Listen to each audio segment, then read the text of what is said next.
Ya, Assalamualaikum warahmatullahi wabarakatuh. Terima kasih kepada seluruh rekan-rekan dari media seputar wilayah Sumatera Selatan. Kami ucapkan terima kasih. Jadi hari ini pada tanggal 26 Mei 2025 kami dari Perkumpulan Advokat Indonesia mengadakan sebuah prosesi pelantikan ketua beserta dengan jajarannya untuk kepengurusan Badan Pengurus Wilayah atau disingkat BPW Perkumpulan Advokat Indonesia di Provinsi Sumatera Selatan. Alhamdulillah hari ini kita sangat berbahagia karena dilakukan prosesi tersebut dengan lancar, dihadiri oleh yang terhormat Ketua Umum kita juga, yaitu Bapak Sultan Junaidi, SSY, MH, PhD, beserta dengan saya selaku Sekretaris Jenderal BPP PAI. Ada juga Bendahara Umum BPP PAI. Lalu di sana yang badannya paling imut ada Bapak Rano Karno. Jadi Rano Karno yang ini bukan Rano Karno yang sebagai Wakil Gubernur di DKI Jakarta, tapi insya Allah jadi Gubernur Sumatera Selatan. Pak, amin ya. Lalu ada Pak Dadang sebagai Sekretaris BPW. Jadi alhamdulillah hari ini semua berjalan lancar. Dihadiri juga oleh Gubernur Sumatera Selatan dalam hal ini Bapak Herman Deru tadi sempat hadir. Sebenarnya ini acara pelantikan pertama di lingkungan Badan Pimpinan Pusat Perkumpulan Advokat Indonesia. Untuk BPW ini merupakan BPW pertama yang kami nanti. Sehingga hari ini kita ingin menyampaikan kepada seluruh masyarakat khususnya di Sumatera Selatan bahwa per tanggal 26 Mei 2025 ini PAI ada di Sumatera Selatan. Sehingga ketika kami memutuskan untuk masuk ke dalam wilayah atau provinsi Sumatera Selatan, maka kami PAI adalah bagian daripada provinsi Sumatera Selatan. Sehingga bila mana ada masyarakat yang membutuhkan bantuan hukum, yang memiliki permasalahan hukum, maka secara otomatis akan menjadi persoalan PAI juga. Dan kami juga kedepannya akan mengadakan program satu desa satu advokat. Kita akan canangkan program tersebut. Saat ini kita sudah mulai menjalankan di Provinsi Lampung. Ini adalah provinsi kedua, wilayah kedua untuk menjalankan program satu desa satu advokat. Kurang lebih itu mungkin pembukaan dari saya. Jika ada pertanyaan dari teman-teman media, silakan, nanti insya Allah akan kita jawab. Terima kasih. Boleh.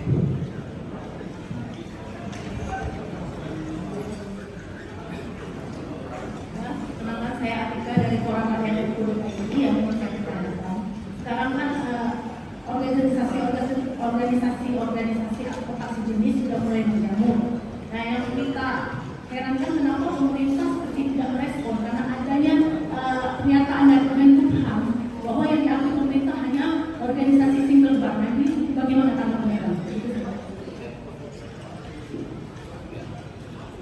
Mic-nya di bawah aja satu lagi. Oke, jadi terkait dengan organisasi advokat yang single bar, nggak ada, undang-undang tidak mengatur itu. Karena kalau kita melihat di dalam Undang-Undang Nomor 18 Tahun 2003 bahwa di sana yang berhak untuk mengangkat advokat adalah organisasi advokat. Tidak dijelaskan organisasi advokat itu organisasi apa. Secara spesifik, organisasi advokat yang dimaksud itu adalah organisasi advokat yang tentunya memiliki badan hukum dan diakui oleh negara. Kalau sudah memiliki badan hukum AHU, terdaftar di administrasi hukum umum, tentunya ya kita sudah menjadi sah diakui oleh negara sebagai organisasi advokat. Yang dijelaskan di dalam organisasi advokat terkait dengan pasal 28 kalau nggak salah saya, menyatakan bahwa organisasi advokat adalah satu-satunya wadah profesi bagi advokat. Itu ditujukan kepada advokat. Jadi maksud daripada frasa itu adalah satu advokat hanya boleh bergabung di satu organisasi advokat, tidak boleh merangkap keanggotaan di dalam organisasi advokat lain. Jadi tidak ada undang-undang yang mengatakan bahwa satu organisasi advokat menjadi single bar hanya satu-satunya di Indonesia. Tidak ada. Intinya organisasi advokat saat ini benar-benar menjadi sebuah bentuk persaingan. Advokat itu adalah penegak hukum. Kita paham bahwa advokat diakui oleh negara sebagai penegak hukum. Tentunya kita harus menjalankan hukum itu di dalam seluruh aspek kehidupan. Jadi jangan sampai hukum diselewengkan, jangan sampai hukum diotak-atik, kata-katanya diolah sedemikian rupa seakan-akan menjadi sebuah organisasi advokat yang single bar untuk dimonopoli. Karena kita paham, kita akui ada sejumlah organisasi advokat di luar sana yang mungkin merasa bahwa kalau dia menjalankan dengan single bar, maka semua satu pintu, maka semua pemasukan ada pada organisasi advokat itu sendiri. Kita nggak munafik bahwa yang dikejar apa sih dari orang-orang yang menyuarakan single bar? Orang-orang yang menyuarakan single bar yang dikejar hanya satu hal, nilai ekonomis dari pengangkatan advokat itu sendiri. Sehingga karena yang dikejar adalah nilai ekonomis, maka hasilnya advokat yang dilahirkan juga tidak dijamin kualitasnya. Mungkin boleh tanya, dari seluruh organisasi advokat di Indonesia, hanya PAI yang mengumumkan berapa banyak yang lulus dan berapa banyak yang tidak lulus PKPA. Banyak yang kami tidak luluskan. Kalau tidak memenuhi kompetensi, kenapa harus kita luluskan ujian profesi advokatnya? Hanya di PAI kita tegakkan itu. Karena kami bukan nilai ekonomis yang kami kejar. Saya boleh bertaruh, dari seluruh ketua umum organisasi advokat di Indonesia, nggak ada. Saya nggak mengatakan diri saya sombong, tetapi saya berani pastikan belum tentu mereka lebih punya uang dari saya. Saya nggak nyari apa-apa di sini. Saya sebagai sekretaris jenderal di sini, saya tidak mencari apa-apa, termasuk ketum. Kita tidak mencari apa-apa. Kami tujuan utamanya adalah menegakkan keadilan, menegakkan hukum di Indonesia. Jadi jangan ada kata-kata single bar, karena saat ini undang-undang tidak mengatur itu. Bahkan ada surat edaran dari Mahkamah Agung nomor 73 yang menyatakan bahwa organisasi advokat manapun tidak menjadi satu-satunya yang boleh mengajukan penyumpahan di pengadilan tinggi. Artinya organisasi advokat manapun boleh jadi mutibat untuk mengajukan sumpah di pengadilan tinggi. Jadi mohon ini menjadi edukasi kepada masyarakat, kepada teman-teman media juga, bahwa organisasi advokat tidak single bar. Organisasi advokat multibar. Begitu kurang lebih. Ada lagi? Ada lagi? Ada pertanyaan? Ada yang mau ditambahkan?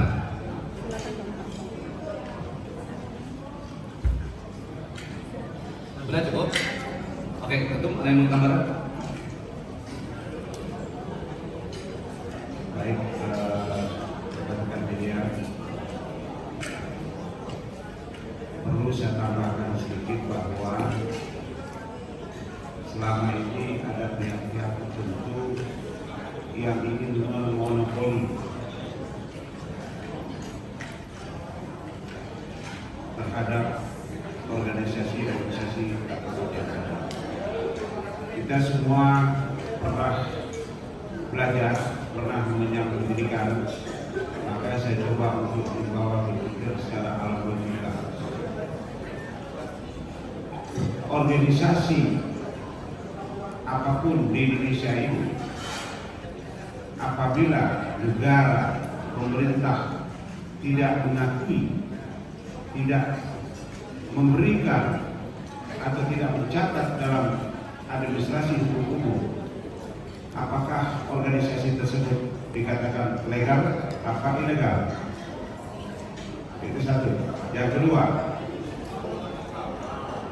organisasi apapun di Indonesia ini selama keberadaannya diakui oleh negara Republik Indonesia dan tercatat dalam administrasi hukum umum, kita tidak perlu pengakuan daripada organisasi lain. Yang paling penting adalah pengakuan negara terhadap keberadaan organisasi kita. Jadi jelas ya, yang terjadi selama ini adalah kebohongan publik, karena seakan-akan bahwa hanya organisasi tersebutlah satu-satunya yang punya kewenangan yang diatur oleh undang-undang. Padahal dalam undang-undang tersebut jelas dan tegas tidak ada organisasi advokat yang namanya disebut dalam undang-undang tersebut. Itu tambahan dari saya. Oke? Ya, jadi kita upayakan fokus untuk acara hari ini adalah acara pelantikan, sehingga hari ini kita kasih kesempatan kepada Ketua BPW Sumatera Selatan untuk menyampaikan program-program apa saja ke depannya yang akan dilaksanakan di lingkungan atau wilayah Provinsi Sumatera Selatan. Baik, terima kasih Pak Sekjen. Pak Itu, saya diberikan kesempatan untuk menyampaikan program BPPAI Sumatera Selatan. Sebelumnya saya tambah sedikit tadi pertanyaan dari Ibu. Alhamdulillah hari ini kita sudah melaksanakan pelantikan dan sebagai salah satu bentuk pengakuan pemerintah, salah satu bentuk pengakuan pemerintah khususnya Sumatera Selatan, wilayah Sumatera Selatan yang kita diami. Ada kehadiran Bapak Gubernur Sumatera Selatan yang terus terang saya akui di sini saya tidak terlalu melobi-lobi terkait dengan beliau, namun saya yakin beliau memahami situasi Indonesia sekarang ini di mana banyaknya organisasi advokat yang katanya tadi menjamu, namun PAI punya sejarah, PAI punya histori panjang, dan adanya PAI adalah merupakan organisasi advokat yang memang diakui adalah organisasi advokat pertama berdiri sejak tahun 1963 dan bergabung bersama teman-teman menjadi PAI di 1964. Jadi kemudian setelah itu akhirnya ini terjadi perpisahan.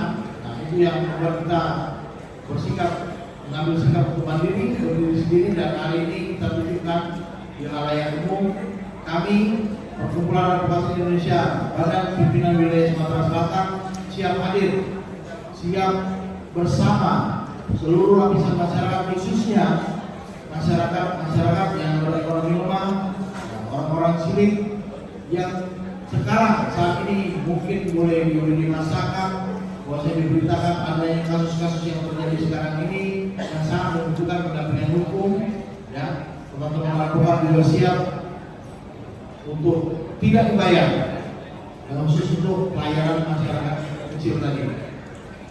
Yang harus kita tunjukkan adalah bentuk keberpihakan kita dalam informasi hukum, menegakkan keadilan terhadap semua lapisan masyarakat, khususnya masyarakat yang berekonomi lemah. Demikian yang saya sampaikan di awal. Namun untuk program kami, khususnya BPPAI Sumatera Selatan, akan segera bersama sekretaris saya dan seluruh tim BPPAI Sumatera Selatan di bulan Agustus ini akan segera melaksanakan sebuah kegiatan untuk pendidikan dan pelatihan ya, advokat. Kemudian setelah itu kami akan segera melaksanakan pengambilan sumpah yang pertama kalinya di Sumatera Selatan ini. Tadi bagian dari program kami siap bersinergi dengan pemerintah Provinsi Sumatera Selatan untuk menegakkan keadilan, dan yang paling utama tadi pesan dari Pak Gubernur untuk segera mendirikan badan pimpinan cabang yang perkumpulan advokat Indonesia di kabupaten kota se-Sumatera Selatan ini. Hingga nanti akan terbentuk BPC-BPC yang bisa mendampingi masyarakat yang ada di kabupaten kota seprovinsi Sumatera Selatan. Demikian kami sampaikan. Terima kasih. Hari ini saya ucap syukur, alhamdulillah rangkaian kegiatan telah terlaksana dengan baik. Walaupun sedikit ada miss, namun tetap secara sadar dan juga besar semua bisa dilewati. Terima kasih Pak Ketum, Pak Wasekjen, Bu Bedung atas kehadiran di Kota Palembang, Bumi Sri ini.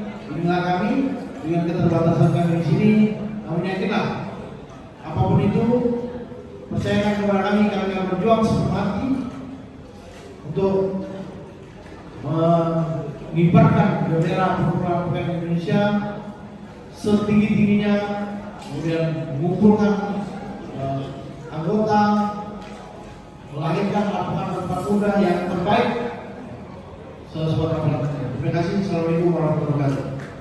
Bang, mau tanya lagi. Tadi kan katanya tidak siap untuk melayani pemberian bantuan hukum secara gratis. Nah itu siapa yang membiayai? Terus sekretariat kita di mana ya? Oke. Kalau untuk gratis itu pasti akan kita berikan untuk lapisan masyarakat miskin, ya kan? Yang tidak berkemampuan ataupun yang secara ekonomi bisa dimungkinkan.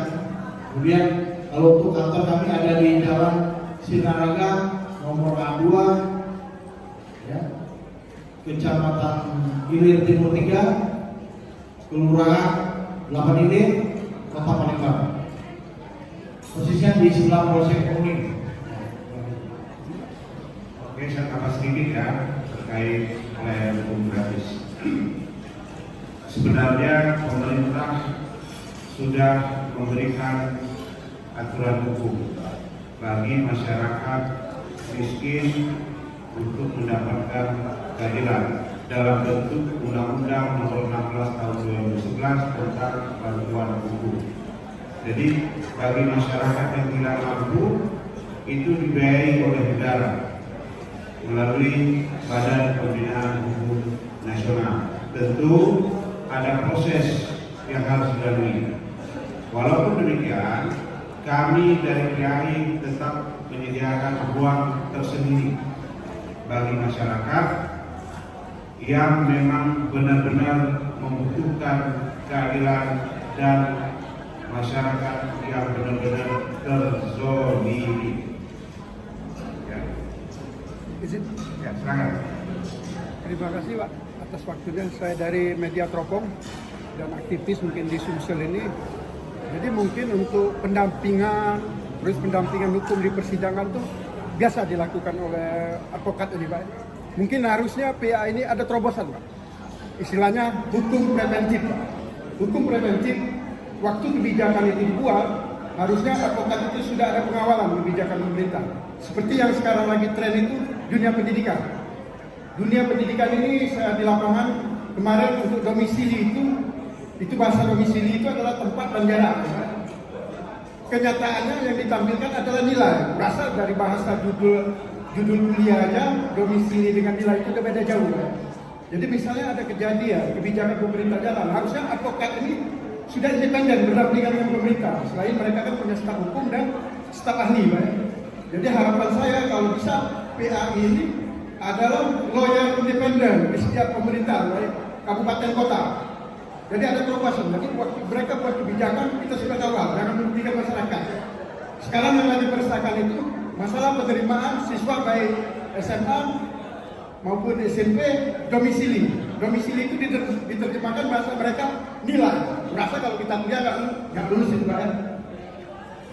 Domisili nilai jauh. Nah, jadi perlunya pendampingan advokat kita di Indonesia untuk hadir di dalam pemerintahan sebagai advokat independen.